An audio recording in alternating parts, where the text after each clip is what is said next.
What's going on, guys? This is Rob. If you guys enjoy my content, make sure you hit the subscribe button and make sure you hit that little bell so you never miss out on my sexy voice.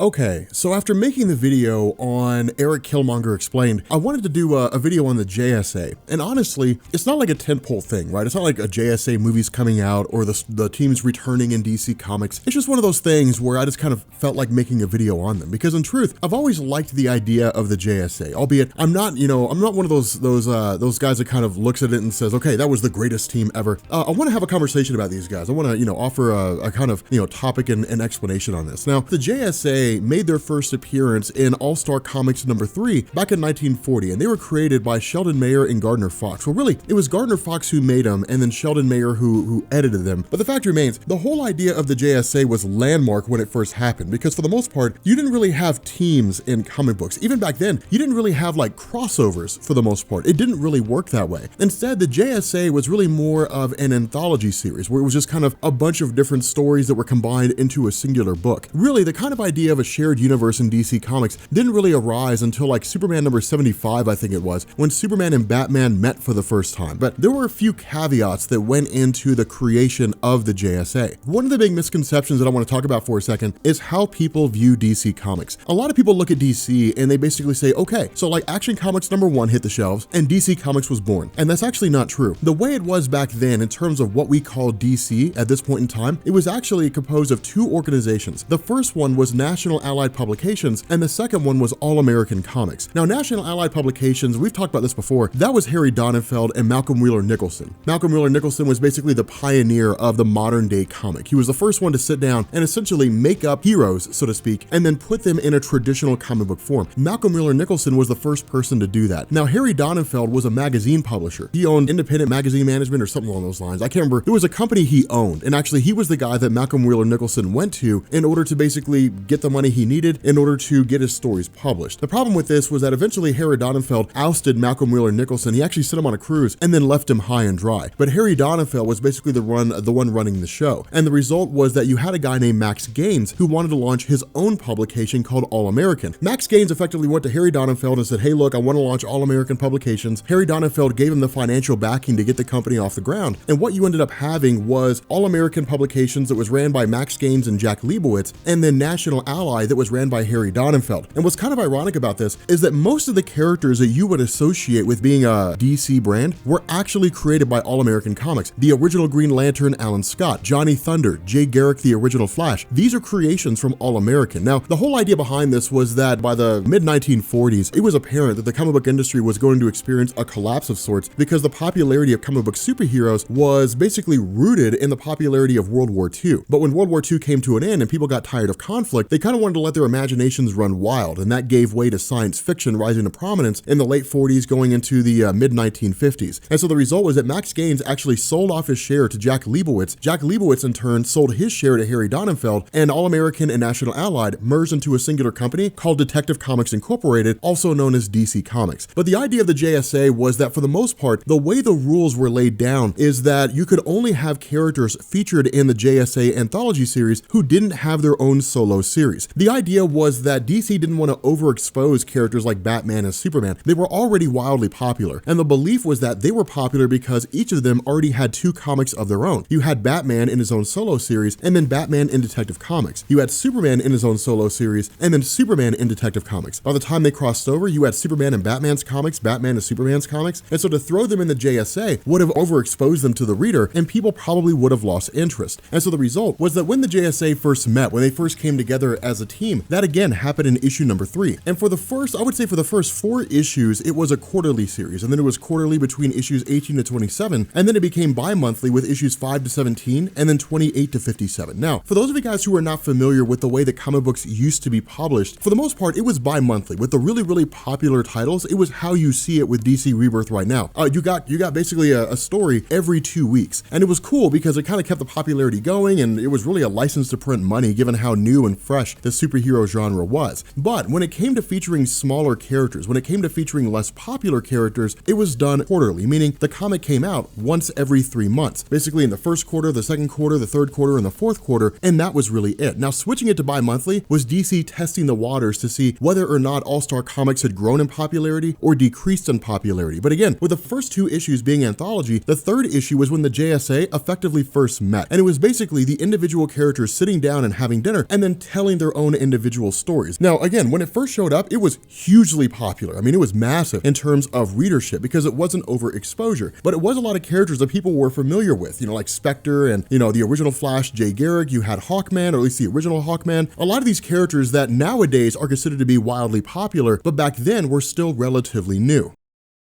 Now again, this whole pattern of publishing the series running up until about February or March of 1951, this was based on the idea of DC effectively launching its first relaunch of sorts. And the reason for this is, again, by the early 1950s, superheroes were losing popularity. People were looking to like space and aliens, invaders from outer space, different things like that. And that's really where, guys like Edmund Hamilton kind of made their bread and butter by pioneering the science fiction genre. And so what ended up happening is in 1956, or really 1955, if we're being honest with ourselves, you had this guy named Julius Schwartz who came along and kind of ushered in this sort of second renaissance of superhero comics. We call it the Silver Age. And what he ended up doing was basically blending science fiction with superhero themes. And that's the reason why, if you look at characters like the Flash Barry Allen, instead of being exposed to, heavy water like Jay Garrick was, what he ended up doing was being doused in chemicals and struck by lightning, and suddenly he could run super fast. The original Green Lantern, Hal Jordan, got his ring from an alien race. It was cool to see this sort of thing take place. Superman's origin story was expanded to basically say he gained his powers because Krypton orbited a red sun and Earth orbits a yellow sun, and the yellow sun's energies allow Superman's powers to thrive. These kind of science fiction themes being thrown into comic book form helped to kind of usher things in a new direction. The problem with this was that where some of the characters, really a lot of the characters of the JSA, had really kind of just been written out and been eliminated, it really begged the question of what happened to them. With characters like the original Flash, Jay Garrick, the original Green Lantern, Alan Scott, they were replaced by Barry Allen and Hal Jordan respectively, and there was no real explanation as to how it was that happened. And so because of the fact that DC back then had maintained a linear continuity, meaning there was no multiverse, DC needed a way to basically explain where it was the original JSA went to, and also offer an explanation of whether or not they will come back. And so the result was that in Flash issue number 123 in 1961, DC created the multiverse in a story called The Flash of Two Worlds. And it was basically just a story where Barry Allen crossed over into what we now call Earth 2 and encountered Jay Garrick, the original Flash. And so by offering this explanation, what DC basically established was that all of the stories that took place where Barry Allen was running around with Batman, Superman, and Wonder Woman, that was on Earth 1. And then all the stories that dealt with the Flash, Jay Garrick, all the older stories from the 1940s with like Alan Scott, things like that, that was Earth 2. And this again was just DC kind of hitting a mark perfectly, because what it did is it hit with fans who had read the old 1940s stories and wanted to see those characters return, and then it hit with new fans who were curious about the old characters and wanted to see what they were about. And so what DC did over the course of really the next several years is they started publishing these sort of crossovers between the Justice League of America and the Justice Society of America. Now, one thing to bear in mind is the JSA didn't have their own solo series. When they came back during the Silver Age, they just appeared in other people's comic books. They didn't really have their own solo line. There were some pretty notable stories like Crisis on Earth 1 and Crisis on Earth 2 and different things like that, and those of course took place in the Justice League of America comics, but it was smart. It was a way for DC to basically bring back the JSA without investing all this money in a wholly new publication, and if it failed, effectively losing all that money. And so because of that, by the time the JSA received their own publication back in 1976, you had a handful of writers who contributed to the whole thing. You basically had like Roy Thomas, you had Jerry Conway, you had these guys who kind of helped to expand and build on the whole idea of the JSA as it existed, and then allowing it to sort of grow and thrive. At the same time, some members received their own solo series for a little while. It wasn't,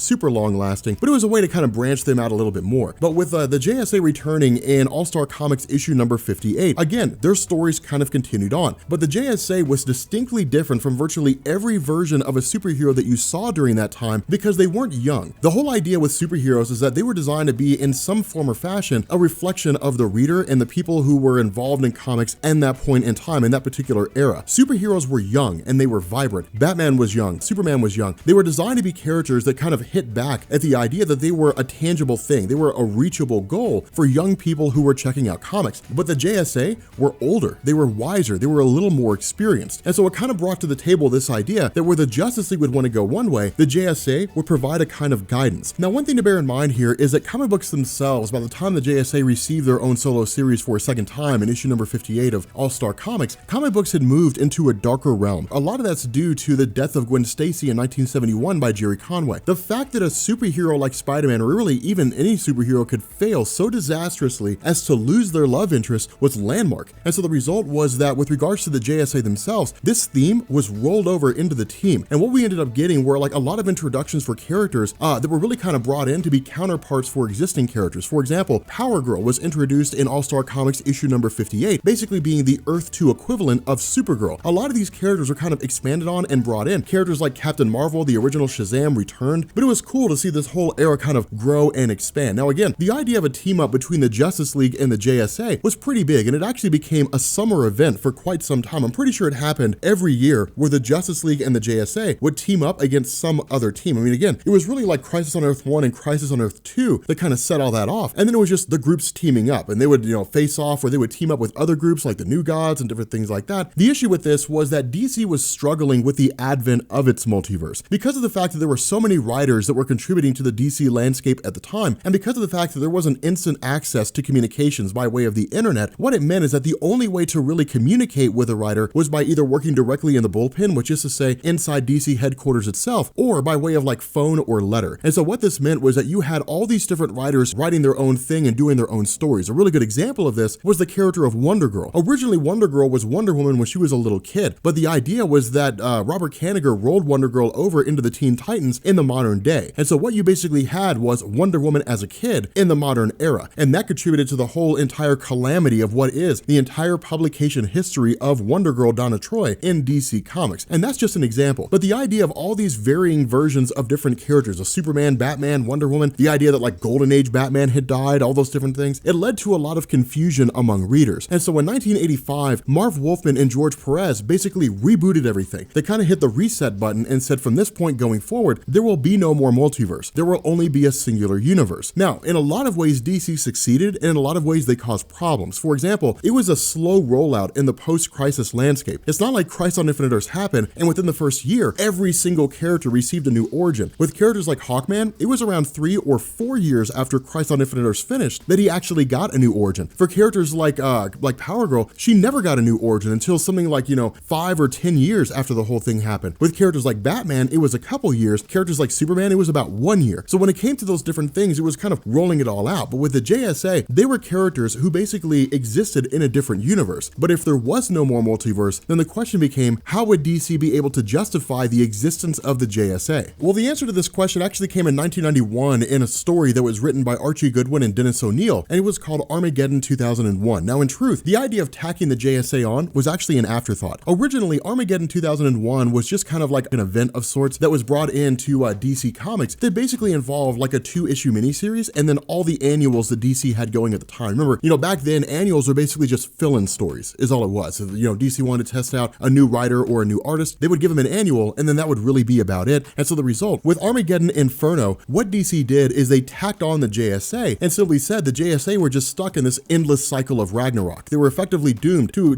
essentially face off against a villain, defeat that villain, die, and then be reborn again and go through that whole process. Now, the reason that happened in 1991 was because of the fact that in the post-crisis landscape, nobody was really sparing that much of a thought for the JSA. Instead, all eyes were on like Superman and Batman and Wally West, who would replace Barry Allen, Wonder Woman, different things like that. People were focused on like the core members of the Justice League. And so when the whole idea came in the post-crisis landscape of what should we do with the JSA, nobody really was concerned with it too much. They were just kind of a team that may or may not make its return. Now, following this and going into, well, really like 1991, all the way through 1993, for that, for about 2 years or so, the JSA received 2 volumes. The first one lasted 8 issues and the second one lasted 10. But the idea was that the JSA as a group, DC was still kind of running into the same problem they had originally, where you basically had counterparts of existing characters who were running around, and it was throwing people off. Remember, despite the changes in the kind of impact that Crisis on Infinite Earths had, almost immediately after it happened, DC began running into the same problem again, even though there was only a singular universe with regards to like multiple versions of different characters. And so over the course of these first 2 volumes, because volume 1 only lasted about 8 issues and was ultimately canceled by artist Mike McFarlane, who simply didn't want to draw it anymore, what DC did is they started grabbing members of the JSA and throwing them into other people's comic books. For example, when you ended up having Mark Waid, who took over the Flash after Mike Baron and Bill Loeb, what he did is he grabbed Jay Garrick and threw him into the Flash comic, and he basically became like Old Man Flash. The other half of this was that because there was no more multiverse, and because the JSA had been brought back after the whole cycle of Ragnarok and this, repeating death and rebirth and so on and so forth, DC had to find a way to make it make sense. And so what they said was that the JSA were actually superheroes who fought during the 1940s and 1950s and then retired. And the new generation of superheroes, when Clark Kent went to Metropolis, when Bruce Wayne's parents were killed, when Hal Jordan got a ring, that was the new generation of superheroes. Those are the ones that basically took over in the modern day. And it actually worked exceedingly well, because what it did is it basically provided this scenario where, much like the original,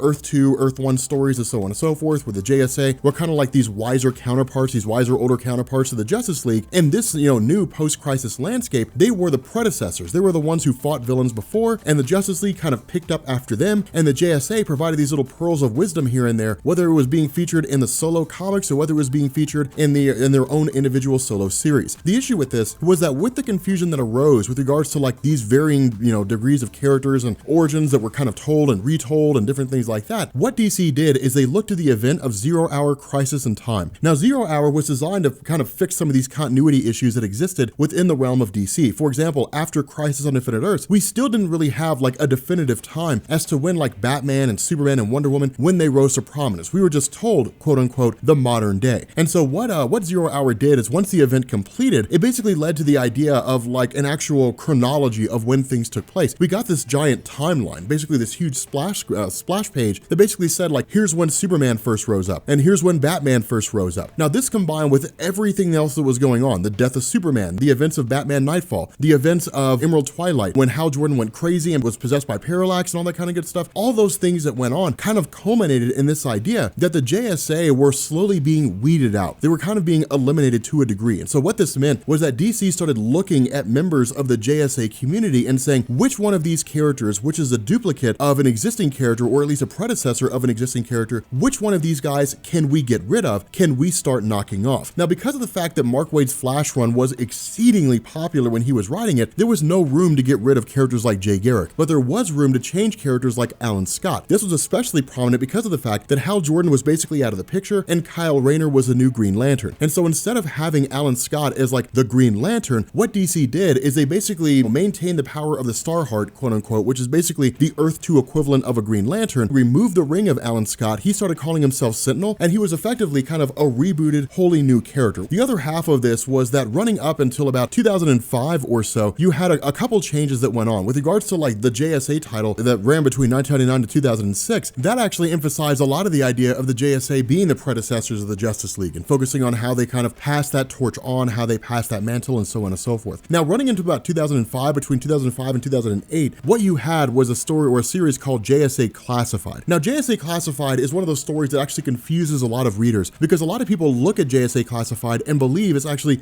part of the JSA continuity. And to a degree it is, but at the same time it's not. What JSA Classified was designed to do was to basically say, okay, look, we told you guys the JSA fought crime in like the 1950s and 1940s and so on. Well, here's what they were doing during that time. And so it's basically telling the stories of the JSA members when they were at the peak of their crime fighting career, before a lot of them were simply just too old to continue on and basically just retired. And it worked because it was a way to grab the various members of the JSA and slowly start rolling them into the bigger ongoing mythos of DC, so they didn't feel so isolated. Now, back in 2006, the JSA kind of experienced this big resurgence, or kind of a reshuffling. And the reason why was because of the fact that, between 1985 and 2006, you only had one universe in DC Comics. With the idea of creating, Infinite Crisis and the return of Superboy Prime and, all those different things that were going on, Alexander Luthor from Another Reality, who basically recreated the multiverse. What DC did is when they brought the multiverse back, it was not the original multiverse. It wasn't the one that we saw from Flash of Two Worlds back in 1961. Instead, it was a new multiverse, but it was a way for DC to bring that concept back and then to take the various members of the JSA and throw them onto Earth 2 and give them their own home. And so following this, under the writing of David Goyer and then, under the writing of Jeff Johns, what you had was a series of stories by the JSA where they basically went about and started picking new people to be part of the JSA to kind of bolster the roster and carry on the torch of the superhero legacy. But running until about 2011, when DC basically rebooted everything between 2009 and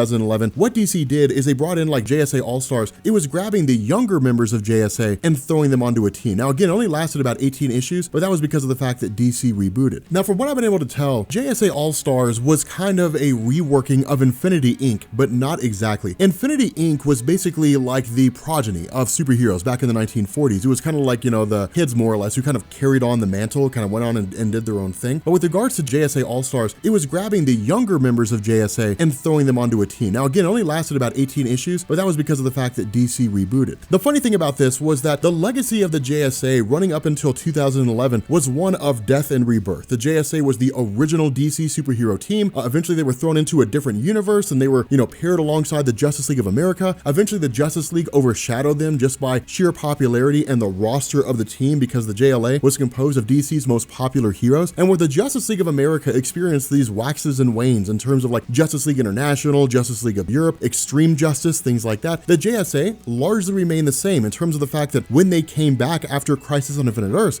their roster was still relatively the same, albeit with a couple of additions and a few changes here and there. But all this really came to a halt when it was launched with Earth 2 in 2012 as part of the New 52. Now, depending on what era of comics you come from, there were some who loved Earth 2 and there were some who didn't like Earth 2. And the reason why was because for people who were hardcore about the original JSA, they didn't want to see things change. There was just something about seeing an older, experienced Jay Garrick fighting alongside Barry Allen. He brought wisdom and experience to the table, and some would argue that was worth so much more. With regards to the Earth 2 version, it was a more updated theme. It was a more contemporary theme. Now, the idea of Earth 2 was to really kind of tie into the eventuality of the New 52 coming to an end. And so for the most part, what DC did is they brought in a new era of superheroes by killing off the original superheroes. So really in like the first issue, Batman, Superman, and Wonder Woman on Earth 2 are all killed by Steppenwolf when he launches an invasion at the behest of Darkseid. And what this did is it allowed a whole new generation and kind of a reimagining of existing characters to basically rise to prominence. So like a reimagined version of Alan Scott, a reimagined version of Jay Garrick, Hawkgirl, who was shifted up. You know, all these different things were based on the idea of making the characters younger, more diverse, and more interesting and more entertaining to a wider group of fans. Now again, Earth 2 for the most part, I mean, from what I've seen with regards to like the current generation, the new generation of DC readers, a lot of people actually enjoyed Earth 2. They kind of looked at it and said it was a great series of stories until they got to Earth 2 Society. But with Earth 2 Society, that came out of Convergence. It came out of the event that DC launched that was designed to just kind of be a filler event while DC shifted offices from New York to California. And so what ended up happening is you basically had the entire event of Convergence took place, which is really kind of a nightmare to explain in and of itself. So just know that it's an event that happened. And so what ended up happening was the actual Earth 2 Earth was basically moved on from with regards to the JSA. There was really nothing for them anymore because as far as I'm aware, it was totally destroyed by Darkseid. And so the result was that the JSA basically settled on a new world and then tried to transform that into Earth and make it into their own place of residence. And so the result was that fans weren't really keen on that. As far as a lot of fans were aware, Earth 2 had just kind of run its course. It was time to go ahead and just let it go. And it was DC trying to keep that popularity going, despite the fact that there wasn't a whole lot of interest there. And so once DC Rebirth launched, and because of the fact that DC Rebirth is designed to basically blend what used to work alongside with what works now, the only thing we do know is that Jay Garrick exists, albeit, you know, he's currently being held prisoner by Dr. Manhattan as far as we're aware. Johnny Thunder is just kind of stuck in a retirement home, and that's really about it. There's maybe one or two characters. The original Power Girl is stuck between dimensions, at least as we saw in the Deathstroke Rebirth story, and they're just kind of floating around. At this point, they're characters who exist in the DC universe in different places and at different ages. It's just a matter of when DC is going to reconcile all the characters and basically bring them back. But, you know, I figured I'd go ahead and do this whole thing. It's tough to cover like almost 100 years worth of publication history within the span of half an hour. It's pretty difficult to do. But with that being said, guys, if you are new here to Comics Explained, make sure you guys hit the sub button to become part of the Rob Corps. If you guys enjoyed this video, make sure you drop a like, and I will catch you all later. Peace.